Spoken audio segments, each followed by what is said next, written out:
Hi, welcome to another episode of Nerd Supernova. I am your host, Paul Michaels, and my co-host. I'm KJ McDermott.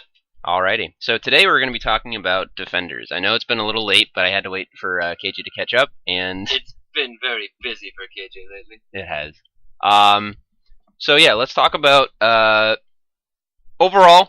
I'm just going to say like my general impression of the show. I did like it. I thought it was fun. I had a good time. I'm glad I binge watched it.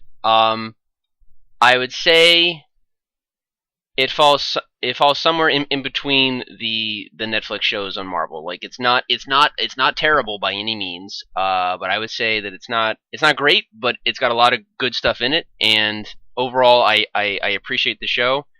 I'd say the finale is definitely the weirdest they've gotten with I think the Marvel Netflix shows. Yeah. Would you say that's fair? That's a fair statement. Well, with the Netflix stuff, they definitely went into, without spoiling anything. Well, it's more. Well, I mean, we're going to go into spoilers in this, yeah. but I'm just saying, like, it's always been street level. It's definitely like weirder than their other stuff.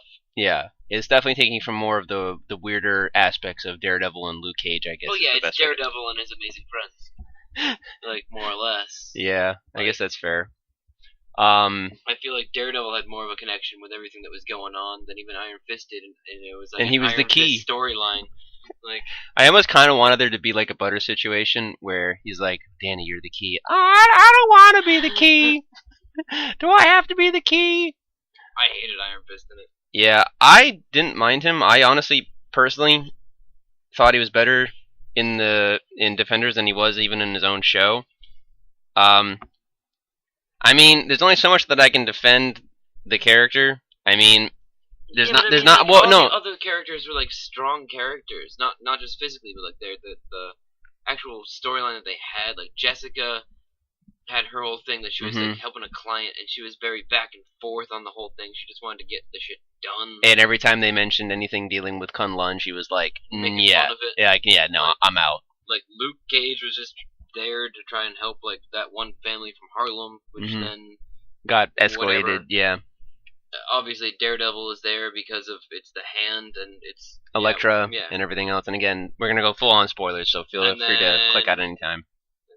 Iron Fist, Danny Rand there is just like, again, I'm the Iron Fist. They're the hand. I need to fight him. And like that's him like every episode. He's like, I'm Danny Rand. I'm gonna stop you. She's like, cool. I'm the Iron Fist. I'm Danny Rand. I'm gonna stop you. Like we're almost kind of half expecting the girl from Mean Girls to be like, stop trying to make Iron Fist happen. Yeah, like, but yeah, I honestly still enjoyed him more than his main show. The thing is, there's only, I mean, you know Marvel better than I do. I'll definitely say that. But there's only so much Iron Fist that I've read, and it's kind of why I defended the Iron Fist show to some degree when I first saw it. Granted, it's obviously it's not like the best of the shows, but Danny's sort of an idiot in the comics. But I'm wondering like how much of that pertains and how much of it is just like lazy or bad writing. Honestly, what annoyed me more, I think, in the overall story, Iron Fist aside, is Sigourney Weaver's really built up as this kind of like main central character. She didn't really do much. Yeah, she's built up, and you assume like, okay, she's gonna really take the reins of everything. She's the one controlling Elektra, and then I think like the 5th or 6th episode in, because it was only like 8 episodes. It wasn't 13 this time, which I think was good. I think they knew to keep it short. Sigourney Weaver's just killed off by Elektra, and then Elektra's like, I'm running things now, and it's like, okay, cool, but what was the point of Sigourney Weaver then? other than maybe introducing us to the concept of immortality. Well, yeah, she was like the leader of the hand. She was the leader of the other 4. She was supposed to be like the strong one, the powerful one. Yeah. We only really saw her.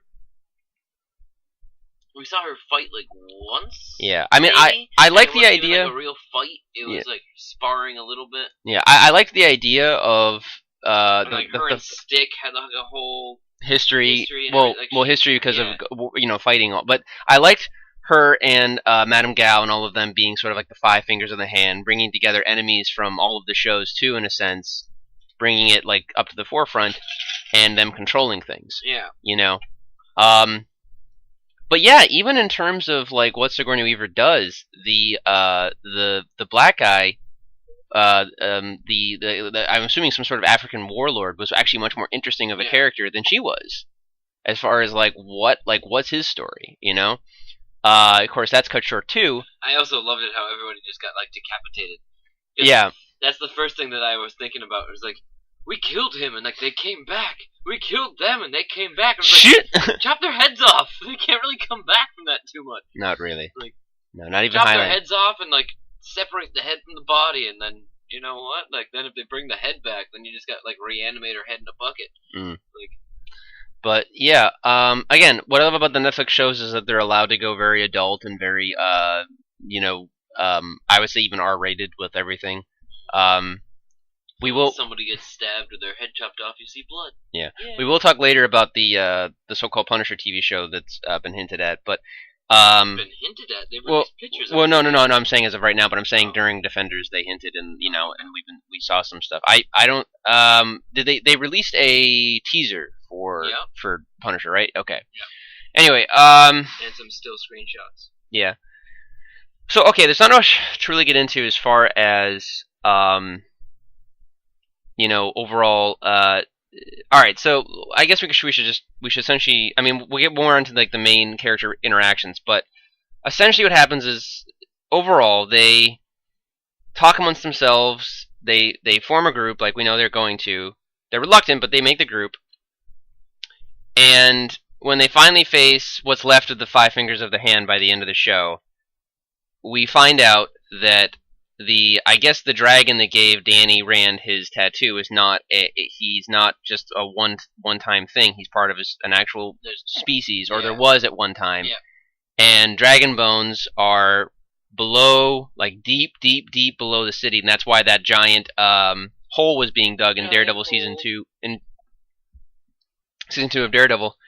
And essentially dragon bones are, I don't know if it was said or if it was just assumed by fans, but it looks like the bones are holding up the city, I guess. And the bones, so to speak, are what give the Hand their immortality by crushing down the bones, I guess, and either digesting it or I don't know. That big thing that they put Elektra into. Right, the thing, the black not cauldron, but like like a tomb almost, or like a casket. Big black Tupperware thing. Yeah. And they put that in I don't know, like a mixture of blood and the bones and brings you back to life. I don't know. It was never fully. It's not. It doesn't really matter. They just kept calling it. What did they kept calling it? Like the substance or something. Yeah, the essence. But it doesn't matter. It's the MacGuffin. It's the big MacGuffin of the series. It doesn't matter. It's just what you know, is the you know, the point to get things across and everything, and for the Avengers to defend. And yeah. Anyway, things I liked overall though, the real stuff that I really dug was the interactions with them when they finally all come together. A lot of the stuff with the Chinese restaurant, a lot of the writing in the show with the characters is done very well, with the exception of Danny, you know, saying his this is my prophecy and this is who I am every episode essentially. But that aside, like when they talk with one another, I really dig their interactions. I believe them. Not only do I believe them, I feel that they are the characters from the books, which is good. My nitpick with any of that, though, is I wish they could have built more on Luke Cage, and if you're going to do stuff with Iron Fist, like build their relationship. Well, they started to. I feel like it was a jumping off point for them to start to, especially like when they tie him up, and he's like stuck in the warehouse, and him and Luke Cage are sitting there talking. Mm-hmm. I feel like they're building towards it. Yeah. So it can happen later. Well, I also don't know what their plans are, because you have season 2 of Luke Cage coming out. You have, I assume, season 2 of Iron Fist is coming out at some point. I know. Season 3 of Daredevil is coming in, I think, either next year, and Jessica Jones already wrapped season 2 on her filming. So, yeah, I guess what they're gonna do is they're gonna do some more seasons, and then I would love it if they did like a Heroes for Hire, because give Danny Rand something to do other than saying I am Danny Rand, and I like, dude, we know, we know. Do it like the whisper yelling. That's like the thing I always talk about with Supernatural. They always do like whisper yelling back at each other, and Danny Rand does the same thing where he does the whole like, I am the Iron Fist. I'm gonna stop you. And it's always like whisper yelling. No. What's the best about most of that is like 9 times out of 10 when he does that, he gets his ass kicked, and then the show continues. Either that or he's an idiot who then falls for like, oh, we want you to punch this wall. I'm not gonna punch this wall. Stand in front of it and duck while you punch it. Like, that's what happens. I know. Or they grab his hand and throw it into the door essentially. I like that the show at least knows or knew the shortcomings of Iron Fist, though, whether it was intentional or not. But like you said, Stick's line, where he's like, where they're in the restaurant, and he's like the greatest defender of this, and he's still a freaking dumbass, and he throws his phone and cracks the phone so they can't track him to the restaurant. Of course they do anyway, but yeah. I just want to say, like, honestly, as far as like supporting characters in any of the Marvel Netflix shows, I think Stick is among my favorite, because and now he's dead. Yeah, I mean, it doesn't surprise me. They've been like hinting at his death, like all the other shows. I mean, like they beat like the shit out of him in season 2 of Daredevil. Like, I mean, he was chopped his own hand off in this. Yeah, but what happened? I wish what they could have done is gone more into what happened to the chase, because we saw. Elektra murdered them all. Well, we saw some people get murdered, but we saw like other people that Stick was talking to. I just kind of wish we got more of. I would have liked to have seen more of the chased hand war, as opposed to Sigourney Weaver walks around and bitches at people and then gets murdered. And it's like, I mean, don't get me wrong, I think she did a good job in the show, and I liked her character. I just wanted kind of more from that, Rather than like, what's the point of this? Let's look back and what is the point? And what did we learn? Oh, we learned nothing. And now our character's dead, and now Elektra's in charge. Oh, okay, all right. But that being said, I thought when the end of season 2 Daredevil, right, that Elektra was coming back to lead the hand. That's what I thought too. That's why I was surprised when Sigourney Weaver came into play. Sky, like everything was good. Like, yeah. I thought it was setting her up to be the new leader for the Hand. Yeah, and she leads the Hand many times in the comics, so I was like, that's not far-fetched, and it would make sense that they would put the Black Sky maybe in charge, but really it's more she's like a weapon, and it's like, I don't know. That being said, like I said, I still had a fun time binge watching the show. Like, I went through it like wicked fast, and had a good time watching it. But yeah, I think what got me through most of the show was all of the character interactions, especially stuff with Jessica Jones and Daredevil, who are two of my favorites. I thought that was great. Yeah, I thought they did a great job. Them going back and forth were excellent.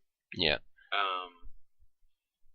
But then I also like the side characters, like Super Nurse there. Night Nurse, Claire Temple. Nurse.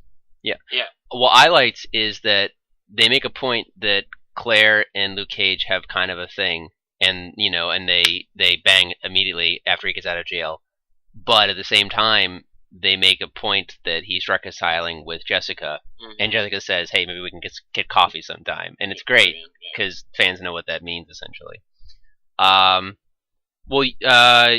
That's the thing too, is like you're not as familiar, like you know what happens to Jessica Jones in the comics, right? That she marries Luke Cage and they have a baby, and they name it after Danny Rand and stuff, and because he's the real father. Wait. Well, that'd be kind of interesting, seeing as it's a black girl, but it's. I'm Danny Rand, and this is the Iron Fisting. Oh no.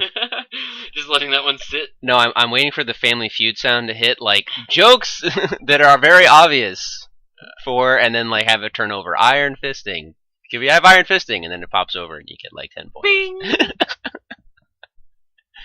Trying to think anything else. Essentially, yeah, I was very surprised because I saw a trailer. I think they were just teasing Punisher as his own show. I actually thought they were going to bring in Punisher at some point in the show. I had forgotten about it when I was watching it, but I thought about it after it ended, and I was like, oh wow, they didn't go and bring Punisher in at any point. Yeah. So I was actually kind of surprised by that.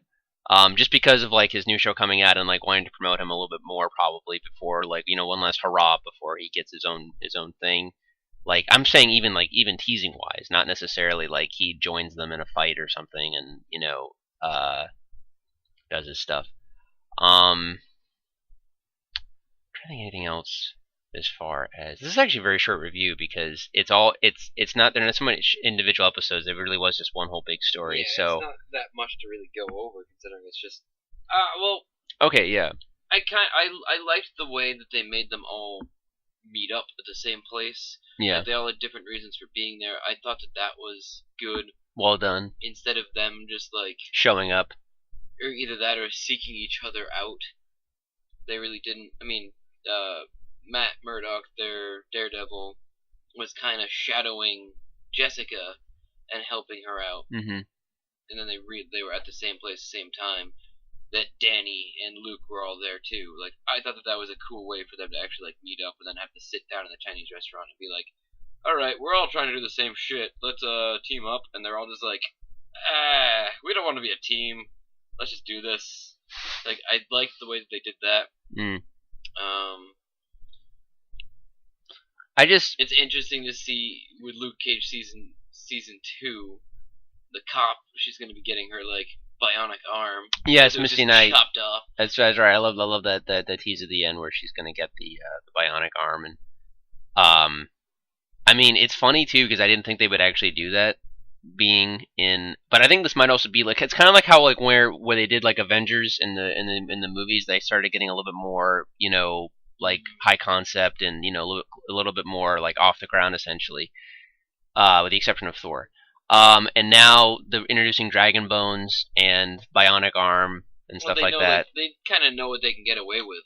Yeah, that's very true. I mean, they had 2 movies now with a talking tree.